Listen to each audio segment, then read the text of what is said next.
सर्व मंगल मांगल्ये शिवे सर्वार्थ साधिके शरण्ये त्र्यंबके गौरी नारायणी नमस्तुते। हे नारायणी, तुम सब प्रकार का मंगल प्रदान करने वाली मंगलमयी हो, कल्याणदायिनी शिवा हो, सब पुरुषार्थों को सिद्ध करने वाली हो, शरणागत वत्सला, तीन नेत्रों वाली एवं गौरी हो। हे नारायणी, तुम्हें नमस्कार है। आज चैत्र नवरात्रि का चौथा दिन है। आइए सुनते हैं दुर्गा सप्तशती का 5वां अध्याय। ऋषि कहते हैं, पूर्व काल में शुंभ और निशुंभ नामक असुरों ने अपने बल के घमंड में आकर सचीपति इंद्र के हाथ से तीनों लोकों का राज्य और यज्ञ भाग छीन लिए। वे ही दोनों सूर्य, चंद्रमा, कुबेर, यम और वरुण के अधिकार का भी उपयोग करने लगे। वायु और अग्नि का कार्य भी वे ही करने लगे। उन दोनों ने सब देवताओं को अपमानित, राज्य भ्रष्ट, पराजित तथा अधिकारहीन करके स्वर्ग से निकाल दिया। उन दोनों महान असुरों से तिरस्कृत देवताओं ने अपराजिता देवी का स्मरण किया और सोचा, जगदम्बा ने हम लोगों को वर दिया था कि आपत्ति काल में स्मरण करने पर मैं तुम्हारी सब आपत्तियों का तत्काल नाश कर दूंगी। यह विचार करके देवता गिरिराज हिमालय पर गए और वहां भगवती विष्णु माया की स्तुति करने लगे। देवता बोले, देवी को नमस्कार है, महादेवी शिवा को सर्वदा नमस्कार है, प्रकृति एवं भद्रा को प्रणाम है। हम लोग नियम पूर्वक जगदम्बा को नमस्कार करते हैं। रौद्रा को नमस्कार है, नित्या, गौरी एवं धात्री को बारंबार नमस्कार है, ज्योत्सनामयी, चंद्र रूपिणी एवं सुख स्वरूपा देवी को सतत प्रणाम है। शरणागतों का कल्याण करने वाली वृद्धि एवं सिद्धि रूपा देवी को हम बारंबार नमस्कार करते हैं। नैऋति, राजाओं की लक्ष्मी तथा सर्वाणी स्वरूपा आप जगदम्बा को बारंबार नमस्कार है। दुर्गा, दुर्गपारा, सारा, सर्वकारिणी, ख्याति, कृष्णा और धूम्रा देवी को सर्वदा नमस्कार है। अत्यंत सौम्य तथा अत्यंत रौद्र रूपा देवी को हम नमस्कार करते हैं। उन्हें हमारा बारंबार प्रणाम है। जगत की आधारभूता कृति देवी को बारंबार नमस्कार है। जो देवी सब प्राणियों में विष्णु माया के नाम से कही जाती हैं, उनको नमस्कार, उनको नमस्कार, उनको बारंबार नमस्कार है।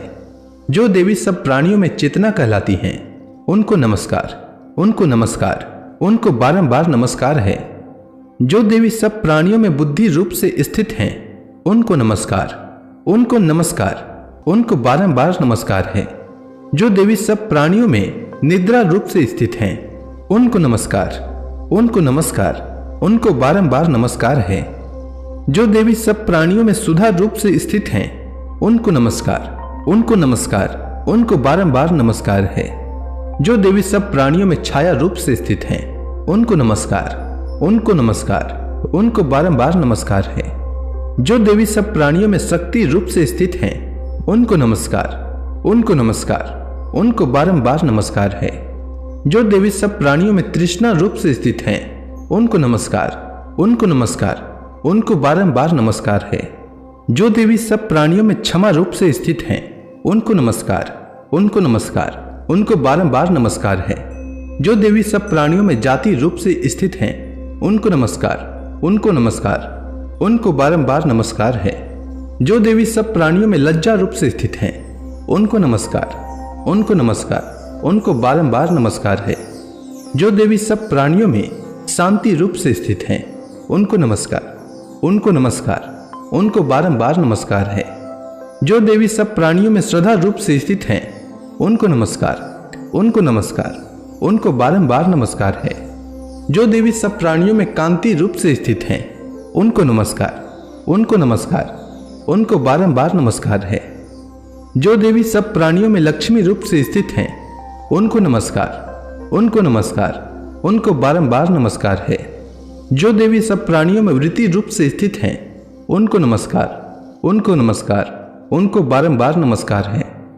जो देवी सब प्राणियों में स्मृति रूप से स्थित हैं, उनको नमस्कार, उनको नमस्कार, उनको बारंबार नमस्कार है। जो देवी सब प्राणियों में दया रूप से स्थित हैं, उनको नमस्कार, उनको नमस्कार, उनको बारंबार नमस्कार है। जो देवी सब प्राणियों में दृष्टि रूप से स्थित हैं, उनको नमस्कार, उनको नमस्कार, उनको बारंबार नमस्कार है।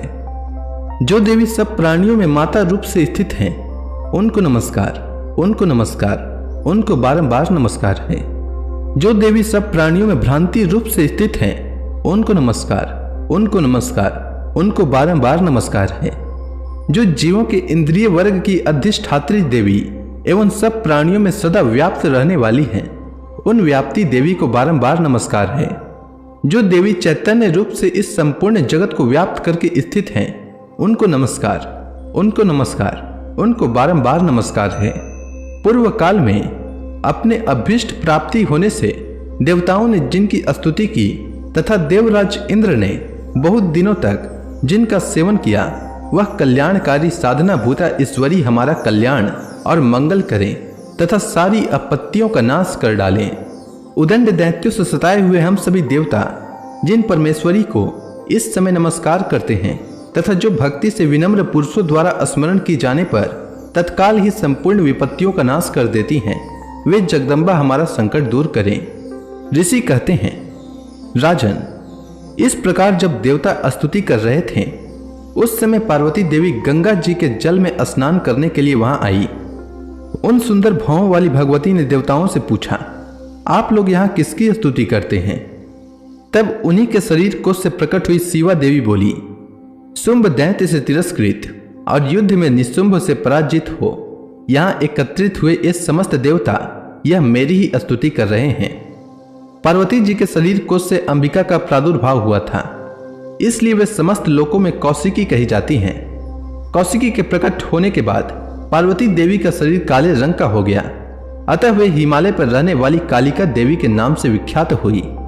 तदंतर शुंभ निशुंभ के भृत्य चंड मुंड वहां आए और उन्होंने परम मनोहर रूप धारण करने वाली अंबिका देवी को देखा। फिर वे शुंभ के पास जाकर बोले, महाराज, एक अत्यंत मनोहर स्त्री है जो अपनी दिव्य कांति से हिमालय को प्रकाशित कर रही है। वैसा उत्तम रूप कहीं किसी ने भी नहीं देखा होगा असुरेश्वर। पता लगाइए वह देवी कौन है और उसे ले लीजिए। स्त्रियों में तो वह रत्न है, उसका प्रत्येक अंग बहुत ही सुंदर है तथा वह अपने श्री अंगों की प्रभा से संपूर्ण दिशाओं में प्रकाश फैला रही है। दैत्यराज, अभी वह हिमालय पर ही मौजूद हैं, आप उसे देख सकते हैं। प्रभु, तीनों लोकों में मणि, हाथी और घोड़े आदि जितने भी रत्न हैं, वे सब इस समय आपके घर में शोभा पाते हैं। हाथियों में रत्नभूत एरावत, यह पारिजात का वृक्ष और यह उच्च श्रवा घोड़ा, यह आपने इंद्र से ले लिया है। अंशों से जुता हुआ यह विमान भी आपके आंगन में शोभा पाता है। यह रत्नभूत अद्भुत विमान जो पहले ब्रह्मा जी के पास था, वह आपके यहाँ लाया गया है। यह महापद्म नामक निधि आप कुबेर से छीन लाए हैं। समुद्र ने भी आपको किंजली कनी नाम की माला भेंट की है, जो केसरों से सुशोभित है और जिसके कमल कभी कुमलाते नहीं हैं। सुवर्ण की वर्षा करने वाला वरुण का छत्र भी आपके घर में शोभा पाता है तथा यह श्रेष्ठ रथ जो पहले प्रजापति के अधिकार में था, अब आपके पास मौजूद है। दैतेश्वर, मृत्यु की उत्क्रांतिदा नाम वाली शक्ति भी आपने छीन ली है तथा वरुण का पास और समुद्र में होने वाले सब प्रकार के रत्न आपके भाई निशुंभ के ही अधिकार में है। अग्नि ने भी स्वतः शुद्ध किए हुए 2 वस्त्र आपकी सेवा में अर्पित किए हैं। दैत्यराज, इस प्रकार सभी रत्न आपने एकत्र कर लिए हैं। फिर जो यह स्त्रियों में रत्न रूप कल्याणमयी देवी है, इसे आप क्यों नहीं अपने अधिकार में कर लेते? ऋषि कहते हैं, चंड मुंड का यह वचन सुनकर शुंभ ने महादैत्य सुग्रीव को दूत बनाकर देवी के पास भेजा और कहा, तुम मेरी आज्ञा से उसके सामने ये बातें कहना और ऐसा उपाय करना जिससे प्रसन्न होकर वह शीघ्र ही यहाँ आ जाए। यह दूत पर्वत के अत्यंत रमणीय प्रदेश में जहाँ देवी मौजूद थी वहां गया और मधुर वाणी में कोमल वचन बोला। दूत बोला, हे देवी, दैत्यराज शुंभ इस समय तीनों लोकों के परमेश्वर हैं। मैं उन्हीं का भेजा हुआ दूत हूं और यहां तुम्हारे ही पास आया हूं। उनकी आज्ञा सदा सब देवता एक स्वर में मानते हैं, कोई उसका उल्लंघन नहीं कर सकता। वे संपूर्ण देवताओं को परास्त कर चुके हैं। उन्होंने तुम्हारे लिए जो संदेश दिया है उसे सुनो। संपूर्ण त्रिलोकी पर मेरा अधिकार है। देवता भी मेरी आज्ञा के अधीन चलते हैं। संपूर्ण यज्ञों के भागों को मैं ही पृथक पृथक भोगता हूं। तीनों लोकों में जितने श्रेष्ठ रत्न हैं वे सब मेरे अधिकार में हैं। देवराज इंद्र का वाहन ऐरावत, जो हाथियों में रत्न के समान है, मैंने छीन लिया है।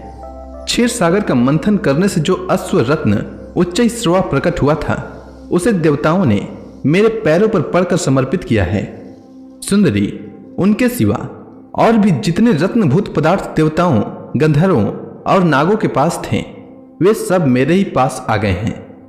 देवी, हम लोग तुम्हें संसार की स्त्रियों में रत्न मानते हैं, अतः तुम हमारे पास आ जाओ, क्योंकि रत्नों का उपभोग करने वाले हम ही हैं। चंचल कटाक्षों वाली सुंदरी, तुम मेरी या मेरे भाई महापराक्रमी निशुंभ की सेवा में आ जाओ, क्योंकि तुम रत्न स्वरूपा हो। मेरा वर्ण करने से तुम्हें तुलना रहित महान ऐश्वर्य की प्राप्ति होगी।